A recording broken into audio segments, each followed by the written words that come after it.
Pernah nggak sih kamu berada di titik di mana tubuhmu menolak untuk bergerak, padahal kamu tahu ada hal penting yang harus dikerjakan? Rasa malas, capek, dan overthinking bersatu jadi satu. Akhirnya, kamu cuma duduk, menggulir layar ponsel sambil bilang, nanti aja, sebentar lagi. Padahal, semakin ditunda, semakin berat. Dan ironisnya, kamu sadar itu, tapi tetap nggak bergerak. Tenang, kamu nggak sendiri. Dan kabar baiknya, kondisi ini bisa diatasi. Bukan dengan motivasi sesaat, tapi dengan strategi untuk memaksa otakmu menembus dinding malas itu. Masalah utamanya bukan pada tubuh yang lelah, tapi pada otak yang terlalu nyaman. Otak manusia punya satu tugas utama, menjaga kita dari rasa tidak nyaman. Setiap kali kamu hendak melakukan hal berat, olahraga, belajar, kerja keras, otak mengaktifkan alarm. Bahaya, ini melelahkan, mending rebahan. Disinilah jebakannya. Otak kita sangat pintar dalam membenarkan penundaan. Ia akan membuatmu merasa, nanti juga bisa, atau saya kan butuh istirahat. Padahal, kenyataannya, kamu hanya menunda ketidaknyamanan yang tak bisa dihindari. Lalu, bagaimana cara memaksa otak agar mau bergerak meskipun tubuh menolak? Pertama, teknik 5 menit mulai tanpa beban.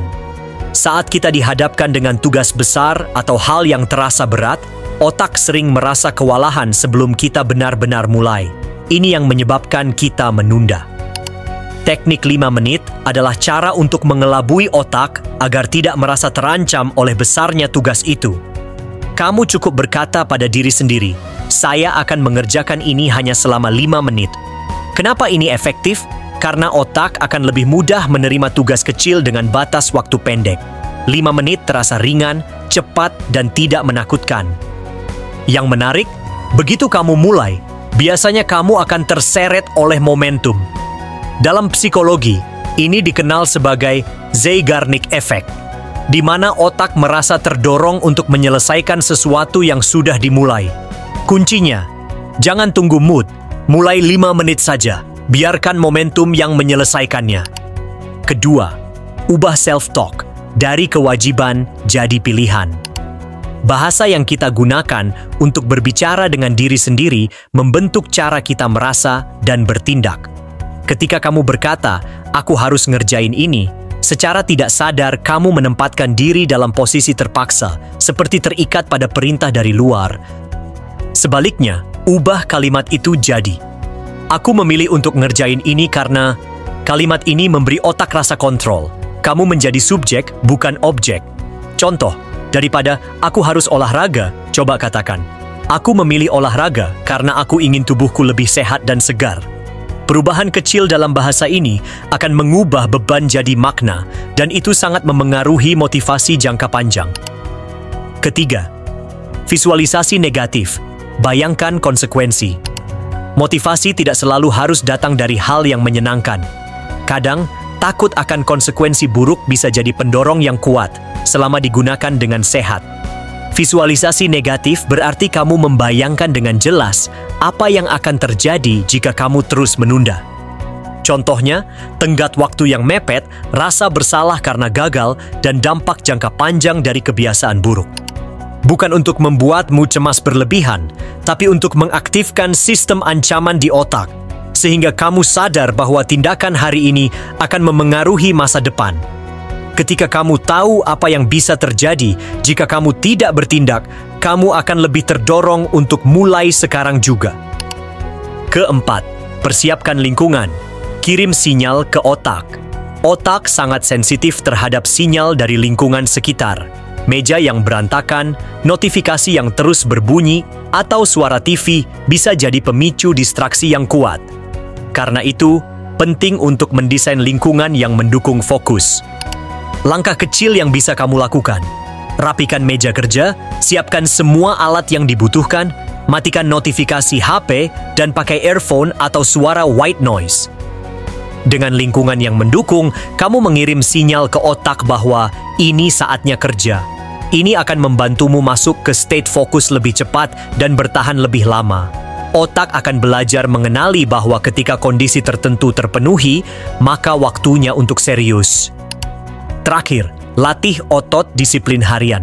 Disiplin itu bukan soal kemampuan luar biasa untuk menahan godaan sekali waktu, tapi soal kebiasaan kecil yang dilakukan terus-menerus setiap hari.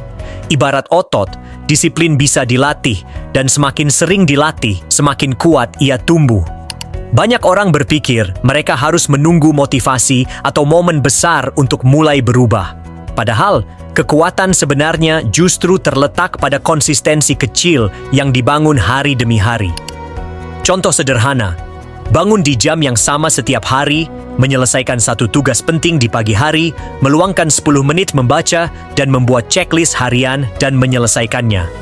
Awalnya terasa sepele, tapi inilah fondasi yang memperkuat mental dan ketahanan otak terhadap rasa malas. Ketika disiplin ini sudah tertanam, otak tidak lagi harus dipaksa untuk bertindak. Ia akan otomatis masuk mode kerja saat waktunya tiba. Disiplin membangun jalur otomatisasi dalam otak, semacam shortcut yang membuat tindakan produktif jadi lebih mudah dijalankan. Dan ingat, lebih baik disiplin kecil yang konsisten daripada aksi besar yang hanya sesekali. Karena progres sejati dibangun dari repetisi, bukan ledakan sesaat. Kita tidak bisa selalu menunggu tubuh atau mood siap. Karena kenyataannya, produktivitas tidak datang dari motivasi, tapi dari kemampuan untuk bertindak meski tidak nyaman. Coba tanya ke dirimu sekarang. Hal apa yang kamu tahu penting, tapi terus kamu tunda? Dan yang lebih penting, apa satu langkah kecil yang bisa kamu ambil hari ini agar kamu mulai bergerak? Kalau kamu menunggu waktu yang tepat, kamu akan terus menunggu. Tapi kalau kamu mulai meski sedikit, kamu sedang membangun sesuatu yang besar. Jadi, ayo, jangan tunggu mood datang. Bangun, mulai meskipun belum semangat, karena otak bisa dilatih dan kamu punya kuasa penuh atasnya. Terima kasih sudah nonton. Semoga video ini bisa jadi pemicu, bukan cuma inspirasi sesaat. Sampai ketemu di video selanjutnya. Jangan lupa, langkah kecil hari ini lebih baik dari rencana sempurna yang ditunda.